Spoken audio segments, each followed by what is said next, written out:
एक प्रश्न तो पूछा और दूसरा प्रश्न दूसरी चौपाई में पूछ रहे हैं, कौन मिलावा तेरा असल,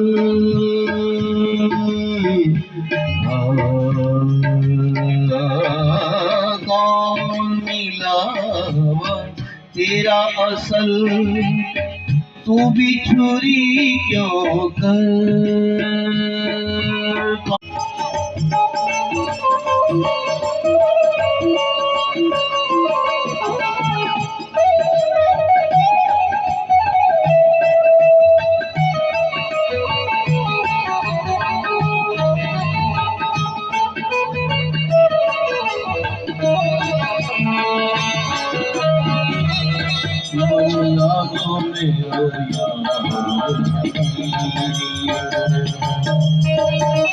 जो सुख पायो राज भजन में,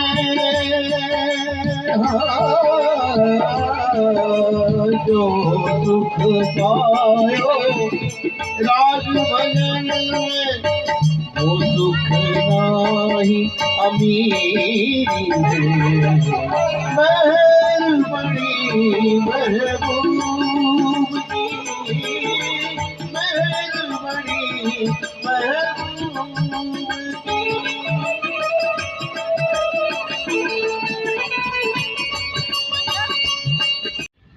ब्रह्मा जी ने कहा कि देखो, तुम परमात्मा का भजन करो और शिष्ट को बढ़ाओ।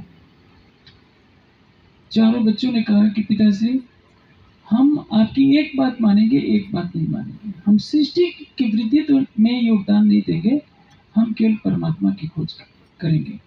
और 5 साल की अवस्था में चारों भाई घर छोड़ करके निकल पड़ते हैं। ये सृष्टि का प्रारंभिक काल है।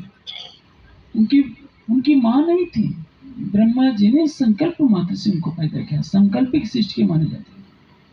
कबीर जी को आप जानते हैं, विष्णु भगवान को आप जानते हैं, और शंकर जी को भी आप जानते हैं। विष्णु भगवान जिसको क्षीर सागर कहते हैं, क्षीर सागर अर्थात मानसरोवर की झील। क्षीर कहते हैं दूध को। बर्फ का रंग दूध के समान सफेद होता है। आज भी आप मानसरोवर की झील में जाइए तो उसका पानी जाड़े में तो बिल्कुल बर्फ की तरह जमा रहता है, गर्मी में भी पूरी तरह श्वेत दिखाई देगा। उस मानसरोवर झील में विष्णु भगवान तप करते हैं, ध्यानावस्थित होते हैं। और जैसे कहा जाता है ना कि शेष नाग की सैया बना करके लेटे रहते हैं, ये सब कुछ अलंकारिक है। जो आपको चित्रों में दिखाया जाता है वो वास्तव में नहीं है। सोना किसको कहते हैं? जिसमें स्वयं को भुला दिया जाए। आदि नारायण शेष नाग की सैया पर लेटे रहते हैं, ये पौराणिक आख्यान है। शेष कहते हैं शून्य को, शून्य कहते हैं निराकार को, निराकार कहते हैं प्रकृति को, कारण प्रकृति को। मोह सागर में जो अक्षर का मन, जो अव्याकृत है, स्वयं को नारायण के रूप में देखने लगता है, इसलिए उसको क्या कहते हैं? शेष अर्थात शून्य में शयन करने वाला। आपो नारा इत्युक्ता आपो वै नरसुनो ता यदस्य ऐनमित नारायण इति स्मृता। नारायण किसको कहते हैं? जो मोह सागर में शयन कर रहा है। इस सृष्टि के कण में आदि नारायण की चेतना वैसे ही है जैसे हमारा शरीर क्या होता है। 6 फीट का आपका शरीर है और आपका जीव कितना बड़ा है? बाल की नोक के 10,000 टुकड़े किए जाएं, उससे भी छोटा आपका जीव है। और इतना छोटा सा जीव आपके हृदय में रहता है। आपके पैरों में भी चेतनता है, सिर में भी चेतनता है। जब ये शरीर से बाहर निकल जाए तो इसको काटिए, आग में जलाइए, कोई अंतर नहीं पड़ता, पूरा शरीर जड़ हो जाता है। उसी तरह से अक्षर क्या है? अक्षरातीत के सतंग है। और अक्षर का मन क्या है? अव्याकृत। अव्याकृत इस मोह सागर में अपनी सत्ता से प्रतिबिंबित हो रहा है। परिणाम क्या होता है? सारा संसार समझता है कि यही तो परमात्मा है। सारी दुनिया यही आकर के थक जाती है। ना तो आए बुद्ध के सागर गुण खट जानी, 6 शास्त्रों को बनाने वाले कितने महान बुद्धिमान थे। आप 6 दर्शनों को पढ़ करके देखेंगे तो आपको पता चलेगा कि इनको रचने वाले ऋतंबरा प्रज्ञा प्रसूत थे। इनके अंदर महान प्रतिभा थी। न्याय दर्शन पढ़िए तो क्या लगेगा, कितने तर्क हैं। संसार की सभी समस्याओं का समाधान न्याय दर्शन में है। वो तो एक दर्शन है और ये वेद के अंग भी नहीं, उपांग कहलाते हैं। चारों वेदों का ज्ञान नारायण के हृदय से प्रकट होता है। जिस तरह से हम आसानी से सांस लेते हैं, उसी तरह से नारायण की श्वासों से निकलने का तात्पर्य क्या है? अक्षर की ज्ञान धारा जो अव्याकृत में निहित रहती है, वह नारायण के हृदय से शिष्ट के कल्याण के लिए प्रकट होती है। और उसी वेद को पढ़कर इस संसार के ऋषि मुनि योगी यति अवतार सत्य असत्य का निर्णय करते हैं कि हम परमात्मा के बारे में क्या जानते हैं। आज आप सारे भारतवर्ष का भ्रमण कराइए। मैंने देखा है, गंगोत्री में भी जाकर देखा है, बद्रीनाथ में भी देखा है, जगन्नाथपुरी में भी देखा है, द्वारिका में भी देखा है, और रामेश्वरम नहीं देखा है। उत्तर भारत के अधिकतर तीर्थ स्थानों में मैंने देखा है, अयोध्या से वृंदावन से लेकर। आप पूरे संसार में भ्रमण कराइए। जब भारत की धरती पर यह हाल है तो यूरोप अमेरिका में क्या होता है? आपके पास कुछ पैसा हो जाए तो आज का युवा क्या सोचेगा कि हम स्विट्जरलैंड घूम आए। स्विट्जरलैंड जाने पर क्या दिखेगा जानते हैं? अच्छी सी बर्फ की चोटियां दिखेंगी, खूबसूरत चेहरे वाले सुंदर लोग दिखेंगे, पैसे वाले लोग दिखेंगे, बस यही दिखेगा।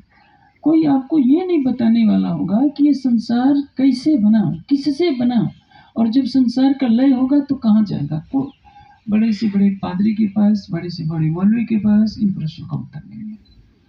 प्रकट वाणी का मैं पहले ही कह दिया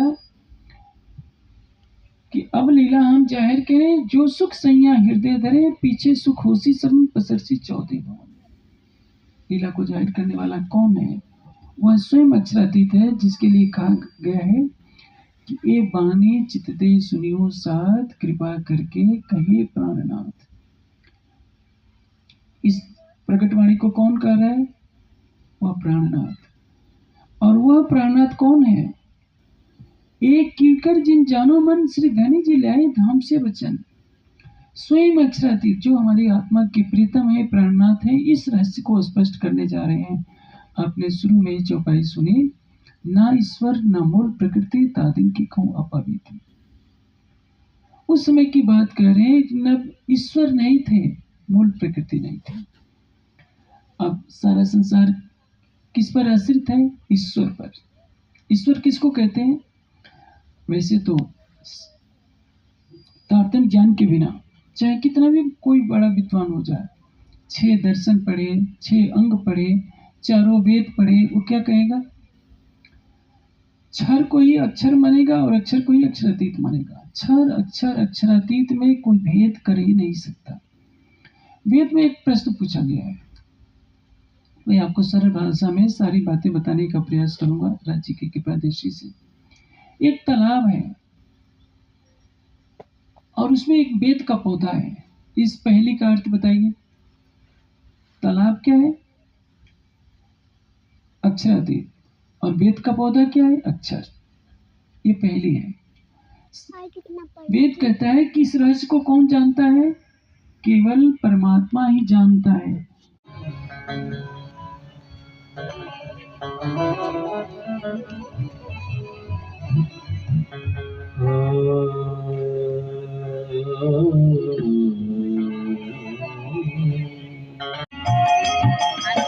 कोई दे कसाला तुमको, कोई दे कसाला तुमको, तुम भला जाइयो सर्वधाम की न छोड़ियो, सर्वधाम की न छोड़ियो, सूरत पीछे फिराओ साथ जी।